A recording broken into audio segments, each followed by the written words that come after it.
Selamat sore Tribuners, jumpa lagi bersama dengan saya Kusnala Syaifah dalam Breaking News di Tribun Lampung. Kami akan menyajikan informasi teraktual dan terpercaya untuk Anda terkait Anies yang umumkan sendiri cawapresnya. Siapakah calon wakil presiden yang akan mendampingi capres Anies Baswedan sudah ditentukan.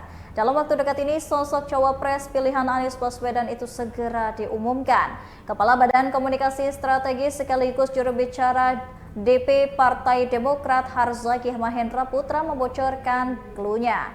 Harzaki mengklaim kalau pasangan calon presiden dan calon wakil presiden ini diajukan koalisi perubahan pada Pilpres 2024 akan mengejutkan banyak pihak termasuk koalisi yang lain.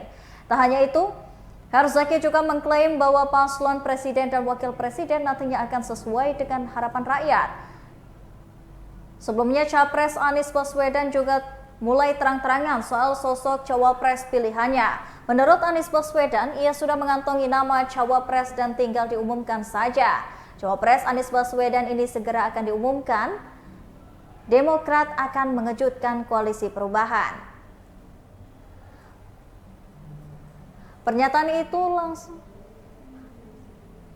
Pernyataan itu disampaikan langsung oleh Kepala Badan Komunikasi Strategis sekaligus juru bicara, yakni oleh Harzaki Mahendra Putra.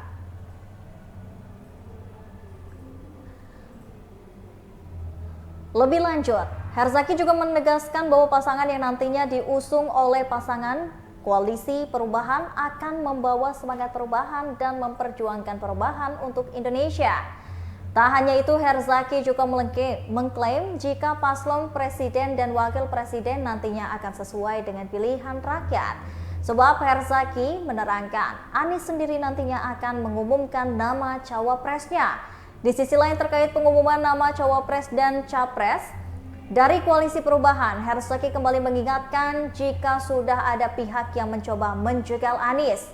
Bahkan ia menerangkan sebelum bakal cawapres diumumkan ini, ditanyakan lagi cawapres Anies Baswedan sudah ada pada waktunya akan diumumkan. Ia mengatakan Anies dan satu nama sudah mengerucut menjadi bakal cawapres dari koalisi perubahan. Anies enggan lebih jauh mengungkapkan bocoran kriteria bakal cawapresnya.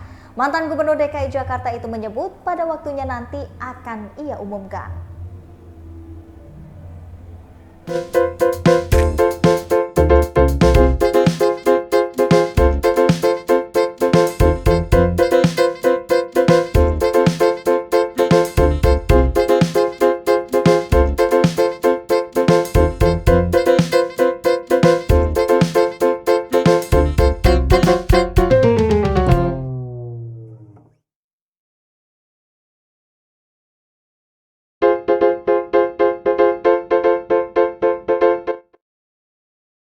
Saya menyadari betul, ya benar ada. Kita menyaksikan ketika peristiwa mafia ini terkuak. Ada polisi jenderal bintang 2 membunuh anak buahnya.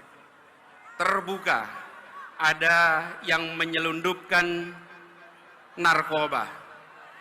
Ada petugas pejabat pajak yang kekayaannya fantastis.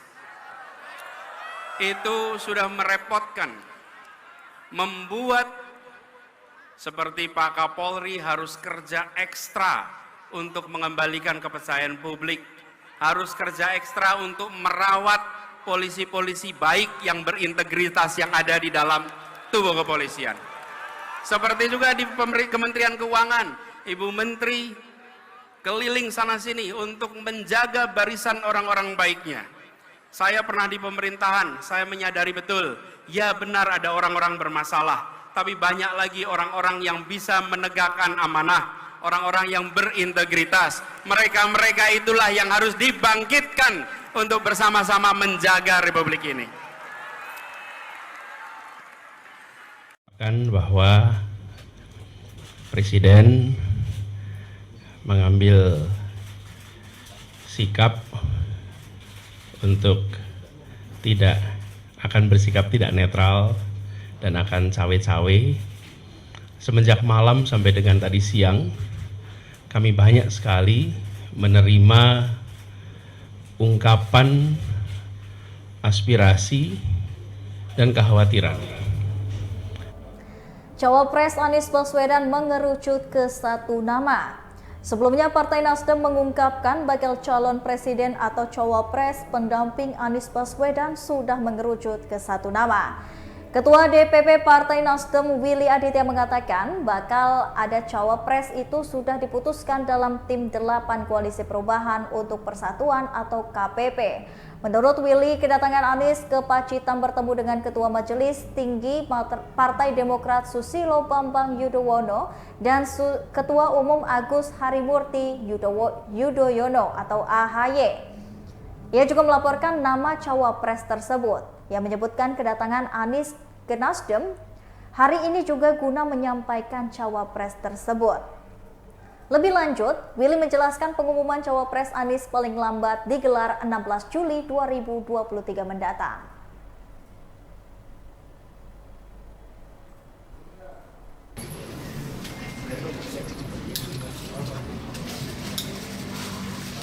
Pak Anies, ya tentu saja Pak, tanggapannya bagaimana Pak? Cawe-cawe dari Pak Presiden ini Pak. Itu Pak Anies Pak sejauh ini. Merespon pemberitaan yang mengungkapkan bahwa Presiden mengambil sikap untuk akan bersikap tidak netral dan akan cawe-cawe. Semenjak malam sampai dengan tadi siang, kami banyak sekali menerima ungkapan aspirasi dan kekhawatiran. Ada yang mengungkapkan kekhawatiran penjegalan, ada yang mengungkapkan kekhawatiran kriminalisasi, ada yang mengungkapkan kekhawatiran tentang tidak netralnya penyelenggaraan pemilu. Ada kekhawatiran tentang caleg-caleg yang mungkin dapat perlakuan tidak fair, partai-partai yang dapat perlakuan tidak fair, calon-calon presiden yang dapat perlakuan tidak fair. Kemudian juga potensi terjadinya kecurangan. Yang semua itu dikhawatirkan muncul akibat adanya pernyataan bahwa tidak netral dan cawe-cawe. Nah, kami berharap kekhawatiran-kekhawatiran yang tadi diungkapkan itu tidak benar. Itu adalah kekhawatiran saja, dan dalam kenyataannya kita berharap pemilu tetap seperti semula, pilpres tetap seperti semula. Setiap